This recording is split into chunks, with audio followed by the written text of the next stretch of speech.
So we discovered a tunnel to a new universe. Yay, us! It's more of a toilet, but yes.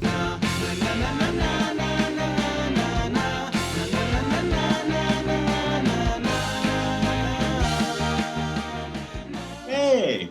Hi. Look at this sweet galaxy background we've got. You got art. I know. Oh, hi, Is Art. that the original? That's the original. That's the actual. There he is. Millions of dollars right there in the back. Wow. The whole budget. You've been quarantining with Trace. Yeah.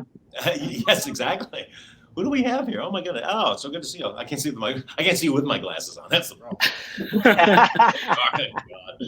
I have not seen the pilot in years, and I was laughing so hard the entire time. I know. I was giggling too. It It's holds been up. Nibs was actually, that was my cousin. My cousin used to call me Nibs when I was a kid. So that's why that's in there. Paul, I hear you're going to mix the cocktail for us. Is that true? Yes, I invented a special. I invented the other space cocktail that we'll do at the end of the show, if that's okay. When did you invent that? Why I am I? invented it today. So, Okay. I was like, if you've been sitting on that for 5 years. Been holding that back from you, holding it back. Well, I'm just so happy to see you all. Thanks, guys, so much for coming. My name's Ryan Britt. I'm doing the moderation for Den of Geek today and helping relaunch Other Space on Dust. Congratulations for being back 5 years later. Absolutely hilarious. Fantastic to see all of you. Thanks to everybody that's out there watching and loving the show, either for the second time or for the first time. Everyone is welcome. I was talking to Paul last night that I found this show hilarious 5 years ago, and I found it even more hilarious just now. But I wanted to jump in and kind of ask all of you guys, what was it like watching this 5 years later, again, just now? How did you feel? Reaction? I feel like we're aging really well. Here. I'm just gonna say it. I was just looking at my face, and I was like, "Okay, that's fine. I'm happy with that situation." There you go. Definitely didn't think that when we were making it that like we'd be talking about this 5 years during a pandemic. Like, Yeah. I know. We're all in other space now. Yeah. I know it's crazy to think that we're used to seeing Conor on a screen. listen, this job prepared me for 2020. In a nutshell, all I'm doing right now, I'm a pro at this because we're zooming while we work. You're Much more comfortable this time. Yeah, sitting on the couch right now is definitely more comfortable. But I was thinking about that. I was like, wow, I was just like, I could do a Zoom movie if I had to. If I had to change my skill set, Other Space prep me. I love it. Neil, how are you feeling, sir? I'm feeling good. It's great to see all your faces. It's great to watch the show. I remember the first time I walked into that abandoned factory in Pacoima that some real brilliant people, craftspeople had built a really cool spaceship set on. I remember parking in the parking lot, being like, and then walking into the open lobby that was like clearly like a business that had closed with a fire sale, like, and then walking through the doors to this amazing set, to this world-class set. It was so cool to live in that world for a few weeks. Neil sleeping in that parking lot once because our house was so crazy. And I don't know if you remember, but I knocked on the window. Was it before or after work? It was like probably 2 weeks or a month into work, and it was an early morning, and you were lying like, "This is hilarious." Yeah. Get there early, grab 20 minutes of Z's. He was fine. He was so dedicated. He just slept in the parking lot. Yeah, Neil, do you remember what that building was? It was a old medical bracelet factory. Right. So when you walked in the lobby, there was a whole two-story mural about the history of medical bracelets. Yeah. And boy, did they needed that history, because we were, you know. We should have recorded. Actually, Paul, you've got the voice for it. You should have recorded the medical bracelet. Play it on loop in the lobby.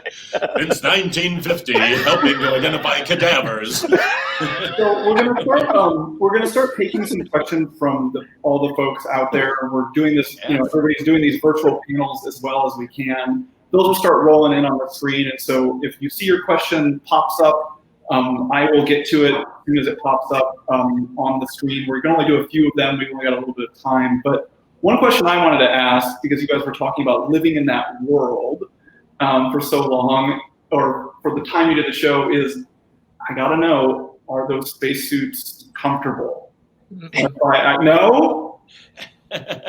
Well, I'll speak for myself. Mine was a size too small. And then halfway through the show, they did a second one, which actually fit. And boy, was I grateful for that one. But I guess they could be more uncomfortable, but they definitely, it's not ideal.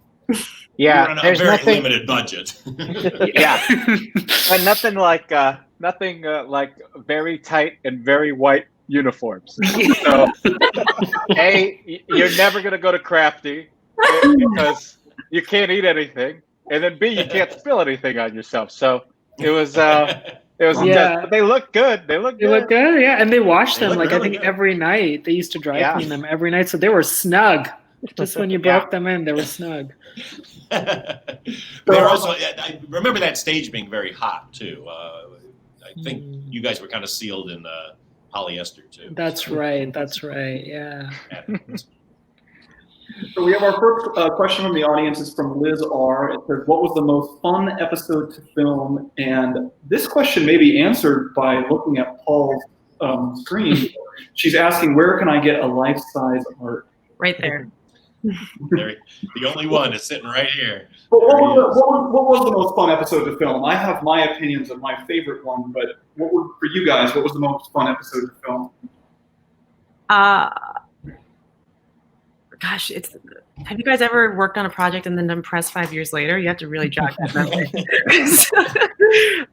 Connor, you when you had to reboot yourself, when you I had to, love that episode. Yeah. I was gonna It's say really it would be a tie between the reboot where Natasha turns into a baby kind of, and Girls Night. Those two were my two favorite, but it was mainly because I got to not be Natasha.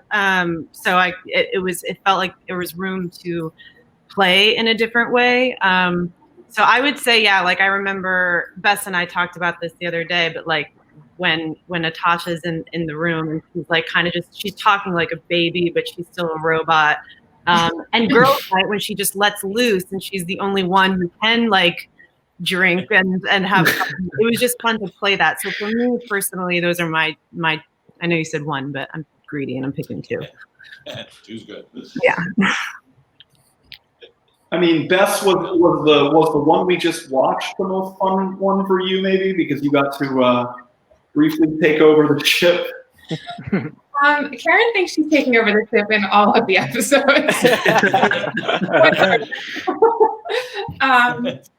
I think actually, I do love the scene Connor just mentioned when Neil and I were talking with Connor and he was fixing my rudimentary English. I like that. It was really fun. And I had some great scenes with, I don't know, it's I feel like there were just different scenes with everyone that I really loved. I had some ones with Eugene that I loved and ones with Karan. Eugene and I had this just bizarre storyline. I loved them. My favorite ones were when first of all, us being drunk together and that whole love story one.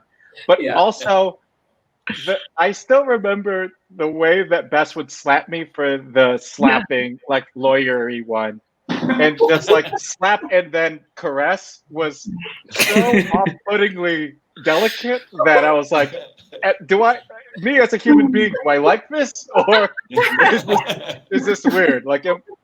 Can you tell as an actor that this is kind of nice and kind of strange to me? But it Yeah. a fine line between pleasure and pain. Yeah. We found it. We found it in that episode. Yeah.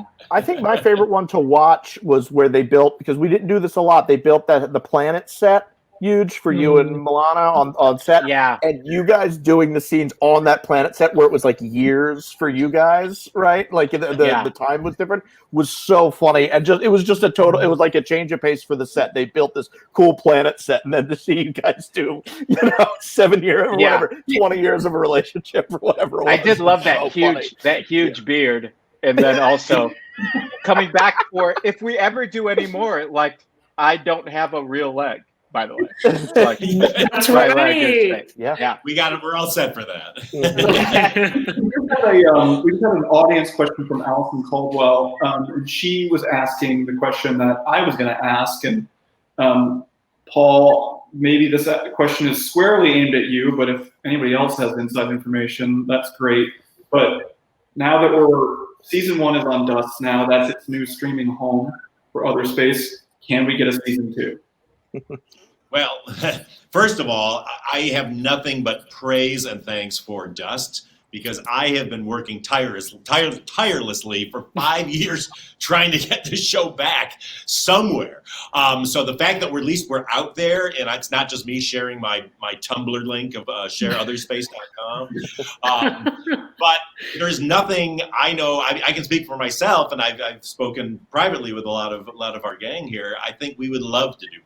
I mean, it felt like just the rug got pulled out from under us right when we were sort of just hitting our stride and figuring it out and having so much fun. So, I've got a million stories in my head. I know Owen Ellickson does too. And so, fingers crossed, if somebody will pony up the dough, we would love to make it. Do any of you guys, leading question, but did anybody, maybe I'm going to just single out Neil. I don't know why, this seems unfair, but did anybody write any fan fiction for what their characters did after the end of season 1? And can I read it if you did? Yeah. I do love that you singled out Neil, because you are assuming that he did. Yeah. I run a pirate AM radio station out of a secret antenna in Griffith Park, so I broadcast my Kent Woolworth fanfic stories in the old radio play format. It's extremely serialized. Don't get into it unless you've heard them all.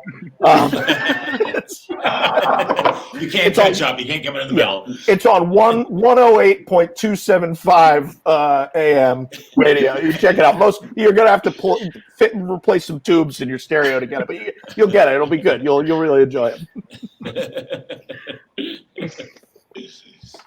So we've got a question from Exandra, and she says, or they say, I should say, they say, are there any new actors you'd like to add to the Cruiser crew? What kind of characters would they play? So I guess that, you guys are great, but Exandra wants to know, even greater people, what kinds of characters? I would say more robots, but I'm answering for you guys. We did tee up in the last episode that Sarah Baker was going to come on board as the alien, and I'm an enormous Sarah Baker fan from years before Other Space. I'm trying to use her and stuff. I've used her in other movies too and projects, and so we were very excited about her joining up with us. So if we're back on, I think the alien of Sarah will definitely show up. But so cool. Yeah, that'd be awesome. We had Dave Franco, so I'm just going to say Allison Brie and just check my OCD list off and get them both. Just get them both on the show. Amen to that.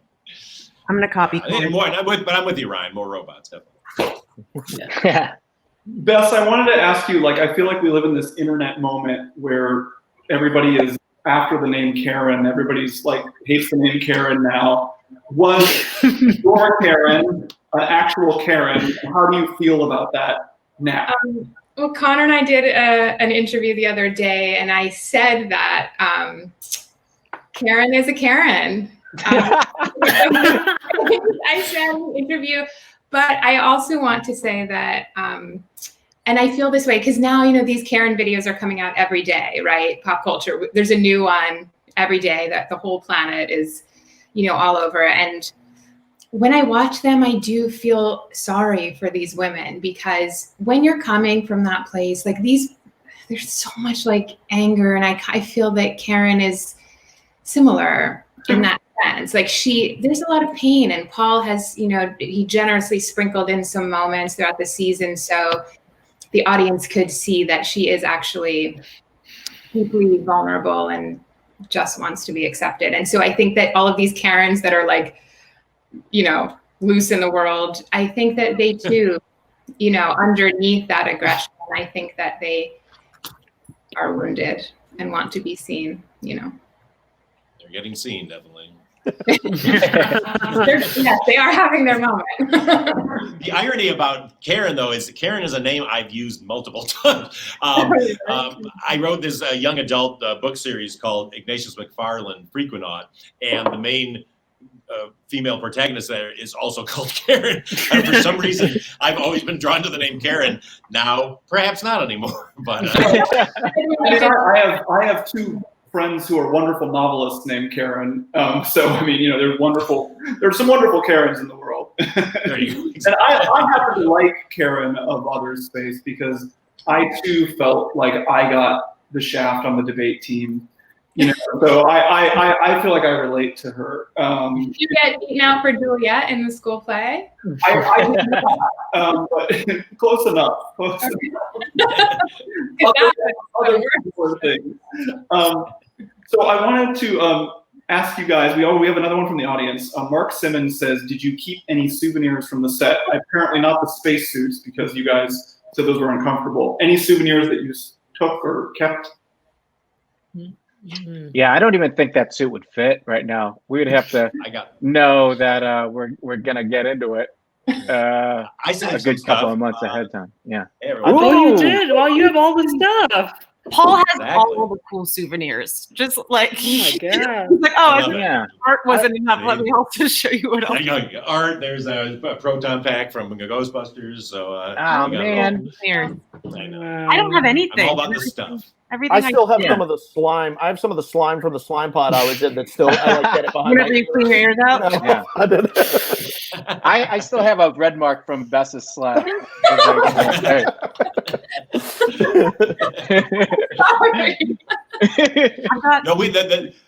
the sad thing is we hung on to those sets in storage for about 2 years because I kept saying we're coming back, somebody's going to make us, we're coming back, and then finally they said we have to throw it away, and it killed me because the one thing I wanted to save was the captain's chair, and nobody could get it out for me. So that's my biggest regret. Is the captain's chair. It's a solid captain's chair. It's a good one. Mm-hmm. It's a solid captain's chair. It's a good one. Yeah. It was nice, yeah. I mean, we were on a limited budget on the show, but that's what's nice about this. That's I love about the show. It's very scrappy, just like the cruiser itself. Yeah. So this is a kind of a two-part question. This is for Fizz from Fizz Ends. They say, what was the inspiration to start the show? Some things you and I have talked about, Paul, a little bit, and then also kind of for the group, how did the actors help develop the show? So, what was the sort of genesis of Other Space, and then how did all of you guys, change it or shape it into what it became? Well, I mean, the quick genesis was back in 2004. I had a script deal with NBC, who I'd done Freaks and Geeks with, and so I'm a sci-fi fanatic. I've always loved it, and I always wanted to do a sci-fi comedy that was true to sci-fi, not just making fun of sci-fi. And so I wrote this pilot. And they really, really liked it. And then they were kind of like, we just don't know what to do with this. We don't have anything else on the network that's like this. We can't, they always like to pair half hours with similar half hours. And so they let it go. And I walked around for 9 years with this script. Is the one, a lot of other projects don't go and you kind of go, whatever. This one was one I just loved and wanted to see realized. And so we got a call in 2014 or 13, I think it was, from Yahoo, who were going to do this Yahoo Screen, this streaming platform, and said, you have any show you would want to do? And I said, I've got the show right here. Sent it to them. They loved it. And then we brought on Allison Jones, the amazing Allison Jones casting director, who casts everything great in the world and has discovered all the greatest comedic talent out there. And she did this, and she brought this amazing group of actors to us. And they were so good that then, once we assembled the group, then we start rewriting I started rewriting the pilot for all of them, and then Owen and then the writers just started really, pulling off of their brilliant energy to develop these characters and to take them in all these different directions. And I can throw to the cast from that what they felt. So how about the rest of you guys? How did you then, to answer that the fans' question, like how did you guys sort of feel like as a group that you shaped it? I guess is kind of a big question, but did you feel like it changed? I guess from the script that you auditioned for to what was filmed. From the audition, no, but over the course of it, I mean, finding the dynamics and where the funny is between the characters was all really fun and based on the personalities of the actors, certainly, and kind of what we were doing with them. We were talking about that the other day, but like Eugene's Michael started in a different place from where he landed, and it was really fun I didn't get to do a ton of scenes with Euge, but it was fun at the beginning and fun at the end. Connor and I have this dynamic of our like ongoing love story where like she's the computer, but I'm actually kind of more computery, and she's has a lot more humanity than me, and like that was fun. Like I always remember that scene we did in the elevator where we improvised a lot of stuff where we were fighting for the first time. I was just so happy to have someone real to play with. It was just me, myself, and I lost a part of my sanity. So when I saw that, like, I think what I loved about it, to piggyback off of what Neil just said, is the pairings that Paul and our writers and everyone kind of decided, which is what actually I think always makes shows interesting, is when you switch up the dynamics of 2 or 3, so you don't just always have the same group of characters interacting with each other. I think that makes for very interesting television when it's not just like, oh, it's just always those 2 or always those 3. And I think our show did that well, where we kind of interact with each other. We all act within each other in different ways. So Natasha and Kent's relationship is totally different than Natasha and Stuart's relationship, but it all gets airtime. So I think that we did work off of each other in that sense. And I think that, to credit Paul and even the wonderful Allison, knowing these characters, but also then kind of casting such different people so that it just looks interesting. Like none of us are the same. And I think that that's why it was such a special little show.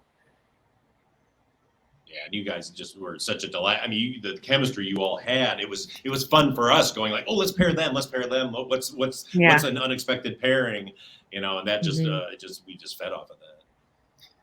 Eugene, had you been anyone's babysitter in real life that you had to then be subordinate to? I mean, not at the time, no. I mean, now I am to my own kids, and I hate it. But no, I really haven't had that, like, kind of, ever had to be in that role before. So, but being in the role of the person who thought he had one job and then ended up getting a different job, totally. I live that life, man. So that was easy to play. And yeah, that's the actor's life, and that was easy to play. And like the ups and downs of all of the relationships with everybody, there was such like a fun, connection with everybody that it everything felt surprising, even though we read them in the script, like doing all of the scenes with everybody in this cast. It was surprise, like everything felt like a surprise. It was like, what are they gonna do today? And it was awesome. So yeah, that's how I feel. What did I answer anything? What's happening? Story of my life. I feel the same way. Yeah, you answered many things, Eugene. Okay. Someone, Hayes in the audience asks, "Will we ever meet Kent's brother?" Yeah, I want to play. Please let me play him. Let me do Data and Lore, but the completely inverted. Yeah, nice reference. So the answer to that question is yes, but only if Neil can play him. Oh, yeah, not up to me. Just I cast my lot. Please let me. We just follow Neil's lead. I'm telling you. Yeah. Let me owe Brent Spiner more bottles of wine. It was always fun to hear what weird thing Neil was going to come up with. My favorite run you ever did was the finding the file, Oh my look God. under in the endless file that just kept going. It just makes me I remember that because all the mimicking I do. Sorry guys, my dog is trying to steal the show. He's really over me doing all these. He's so tired of me doing all these Zoom things. He's like, but I remember that because all of the motioning was very just up in the air. Like I'm not actually doing anything. And while Neil was improvising, I'm like, okay, I'm just going to keep going. And like, I had to keep going depending on how far Neil was going to go. I was like, how do I do this while like not looking like I'm just doing this or this? It's so funny because like, I also need to like keep a straight face, but I was dying inside because of the things that Neil was thinking of on the spot.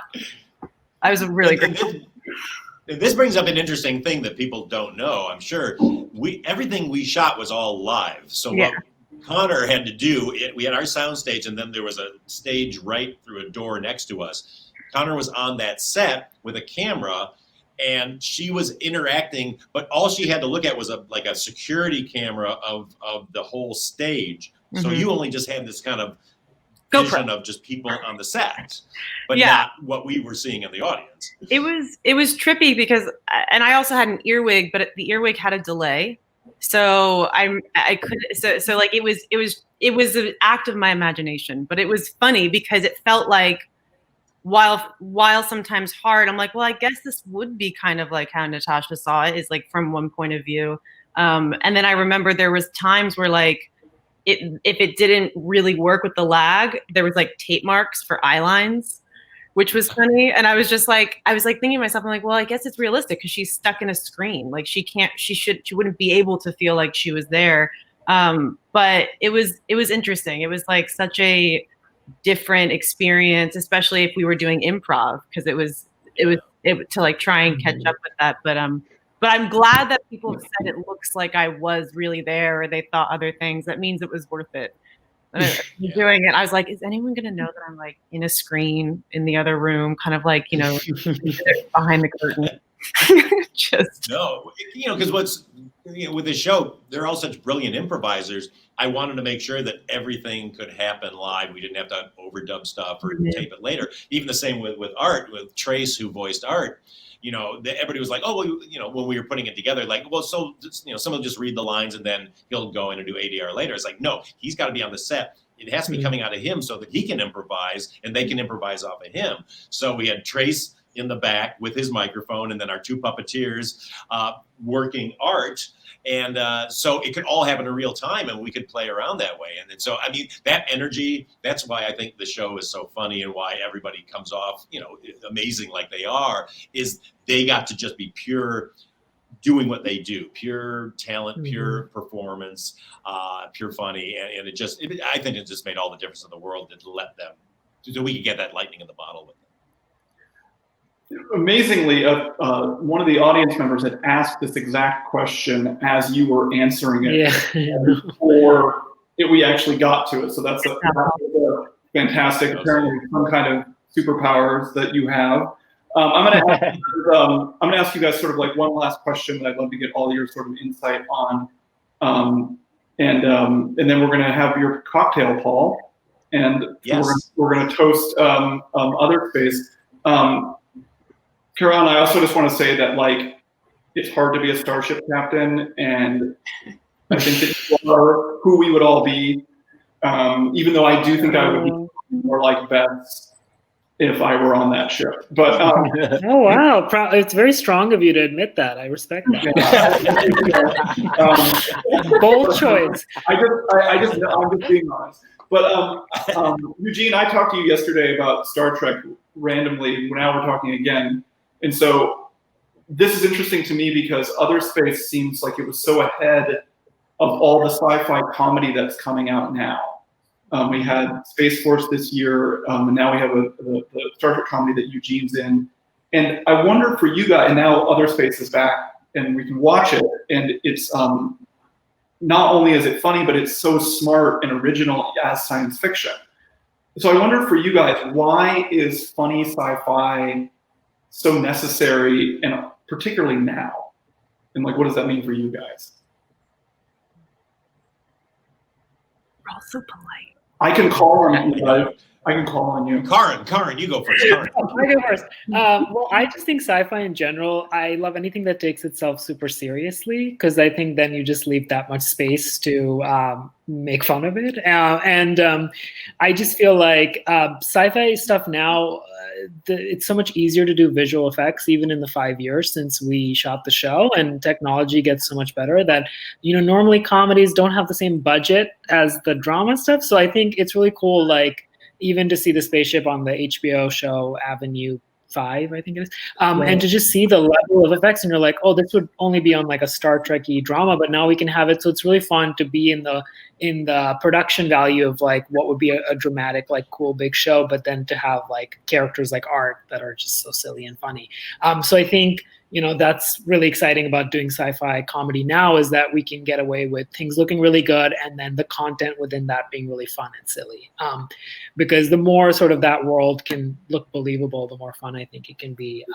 But the good thing with Other Space, like Paul said, is that we sort of get away with it even without that, which I think is really hard to do, because I think it can get very distracting. And instead, I think it just became a natural part of the show, which I'm really proud of. But if you get better special effects in a potential season 2, you're not running. Well, I mean, the funny thing was, actually, I was really happy with our special effects, like outside of the ship. I actually think one of my dreams in life is if somehow we could get Lego to make the cruiser, I will die a happy death. But it was more the stuff that we could play with. But that was also the conceit, is that it's a shitty ship. So actually kind of right. Well, and Paul, you and I were talking about this yesterday. Is also it was born out of that love for that 70s stuff, right? That so it needed to look like that a little bit, I think. Yeah, I was a big Clark fan, So anybody who knows that show, I just like that. It just kind of it makes you kind of the underdog. It just as this team, this space team on the show are a bunch of underdogs. You just kind of.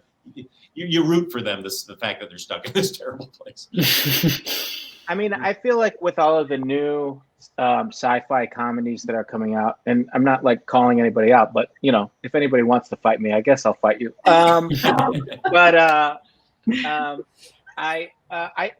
They can hide behind the effects now because it's easier to get to. And since this was a shitty ship, we were so focused on the comedy and so focused on the relationships and the characters that's what made the show funny. And like we got to improvise more. We got to get into it. The details of the sci-fi stuff was awesome and different, which was great. But I think we were able to lock into the character relationships and like not, nobody was just focused on what was happening on the ship or like, how things were made. They were focused on the characters. And I think that that's why this felt so fun and we still remember it and, want to do more of it. Sorry. I just want to give a real quick shout out to Michael Gallenberg, who was our amazing production designer, who had no money to work with. And literally we built that ship to accommodate this medical bracelet factory we were in. So I wanted to be able to have the camera be able to run through the entire ship. And so it's all built through hallways and into like offices and then out into this warehouse. So he was a pro. He was the production designer for the entire run of The Office. So we had good people. Wow, yeah. And they figured out how to get air conditioning in. They'd wheel the big air conditioning unit over and pump a big hose in and be like, oh, thank God. Figure that out too. It's no small feat. Sunlay underwear. No small feat. Yeah. I thought that set was so cool to walk around. I don't know. It felt like a maze. Like it felt like a real when you were. And I would go in it whenever I wasn't working because I was like, because I would just watch it and I just thought it was such a great fun set. But I agree with what Eugene said. Like we didn't when you don't have all those extra bells and whistles to rely on, and like. As actors, we're all on projects that have them and that don't have them sometimes, and it varies. But when you don't have that stuff, you have more, and Bess and I think we were talking about this the other day, like you have to rely more on your creativity and like what you're going to make work with the limited restrictions you have. So while it's great to have all those like, dollars and fancy things to throw special effects at, I think that you get a little bit more, you improv more, you get creative more, your choices are different because you're not relying on anything exterior. And I really believe, and I've always been a big fan of sci-fi since I was a kid, and big fan of comedy. And I think that the two are so important because people need to laugh. There's no other fancy way of putting it other than they need to laugh. And also I think sci-fi is that thing that you find people generally, no matter where they differ on like what kind of content they like, they still usually love sci-fi because it's still a fantasy, it's still an escape, but it's kind of up in the sky. So you can kind of go, well, like maybe it's a little closer than like other fantasy genres. So I think people, and maybe that's what I loved about sci-fi as a kid. And I think it's because like you look up at the sky and you're like, well, that's space. And like I can kind of have a little bit more of a touch on, you know, science and fantasy and outer space, but with other stuff, it feels a bit further away. So I think maybe that's why people always gravitate towards choosing a sci-fi thing to watch. I love the genre. It's kind of why I was excited to do it. Yeah, the cast of Other Space hates dinosaurs. We don't think they ever existed. And you can fight us on it. Yeah. Well, Paul, I want to turn it over to you to make the cocktail before we. Yes. Yes. Such a tease. We don't even know what it tastes like. This is. I know exactly. You're just here's why I made it, because as you saw in the pilot, when we go into that other universe, it's a very colorful universe. Mm-hmm. So I wanted to make a very colorful drink. So here's how you do it. Basically, I'm going to make it in a mixing glass so you can see it come to life. Okay. So we're going to take some ice. I want to see it come to life. And everybody write this recipe down as I go. Okay, so there we go. So you have a glass, ice in the mixing glass. First thing you start with is, and this is an easy drink to make because it's equal parts. All right, so it's every ingredient you're doing 3/4 of an ounce. So first thing you do is 3/4 of an ounce of gin. So here we go. Ooh. Yes, that's going to go into the mixing glass. All right, like that. This is my gin, by the way. I invented a gin too that's out on the market. It's called Artingstall's. Go to artingstallsgin.com. Oh, what a plug! There you go. Now the next one is, since we need color in this universe, Midori. That's right. Everyone's favorite bright green drink. We're going to put. Where did I put my thing? Here we go. So I'm going to put 3/4 of an ounce of Midori into this drink. So there we go. Green it is. I know that is nuclear looking. Yeah. So in it goes, and oh god, I missed the glass. There we go. And now the next thing, we need another. So now we need some more color. We went green. Now we have to go blue. So we got blue curacao. That's right. It's actually a liquor that is made that's blue. It's got orange taste, but they make it in a blue color, like 2,000 flushes. So there you go. So now into this beautiful green drink goes. That's cool. The blue. See, it's already looking like our universe. Totally. Now we're going to put in some cherry liqueur. This is cherry hearing, it's called, but any cherry liqueur will do. And so this is our red component. So now we're going to put some red in there. It's a dark red, but that's all right. And so that's another 3/4 of an ounce that goes into this. Ooh. See, it looks like our universe. It does. And then then now what we're going to do is we're going to stir this, get it nice and cold. And normally you'd stir it longer to get it really cold, but so I don't want to keep us here all day. Now we're going to take a strainer and we're going to pour it into a glass. Ooh. And here is another space. It's blue. That's very cool. Blue, green, it's got everything. Now you think it's done, okay, but you can kind of see the color there. We got bad lighting in here. But then the last thing you do is you take some raspberry syrup and you just put a little bit, tiny bit in, just spill it in here like that. And then it's kind of hard to see. The lighting's not good here, but what it'll do is it'll float on the bottom. You can't really see it, but when you make this and you hold up to the light, you have red on the bottom, and then the rest is green and all these other colors. And that is an other space drink. Wow. Ooh. Wow. Nice. I wish I could make one for all of you. I wish you were all here, but yeah. you'll come over. Aw. Well, I will make one this evening. My wife was demanding I bring something. I rented an office space for this, so I'm supposed to bring home a cocktail makings anyway, Paul. So I'm excited. Perfect. Excellent. Three-quarter ounce of gin, 3/4 ounce of cherry liqueur, 3/4 ounce of blue curacao, and 3/4 ounce of Midori, with a little bit of a little dash or two of raspberry syrup. There you go. It's another space.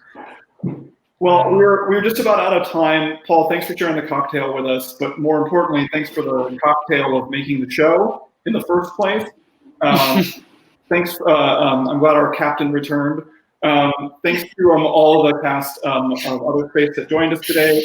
Thanks to Bess, Eugene, Neil, Connor, Karan. Thank you so much for being on there. Karan. Karan left. Wow. His service was patchy. I saw it kept going in and out. Just a reminder that if anybody wants to watch Other Space, it is now exclusively streaming on Dust. You can watch Dust 2 days. Oh, there he is. Yeah, Karan's back. Starting August 1st, so the day after tomorrow. You can watch Other Space there. on Dust. And you can find us by searching on your smart TV. I've already done this at home. On my Roku, it was easy to find. Lots of great sci-fi on there, and will be the home of Other Space. And then we were Den of Geek hosting this today, and you can always follow Den of Geek on Facebook, Twitter, YouTube. We are Den of Geek US. On Instagram, we are just Den of Geek. And I want to thank again the cast and the creator of Other Space. I had a blast. Thank you guys for sharing your evening with us, and thanks for coming back to celebrate the show. Fantastic. Thank you, Ryan. Thanks to Den of Geek. Thank you, Ryan. Thanks for Dust. Yeah, Go to Dust. thank Dust you. is an amazing. Dust. Dust has amazing stuff on there, so enjoy it all. All right. Good night, everyone. Thank you so much. Bye. Hi, everyone. Cheers. Everybody. Thank you. Cheers.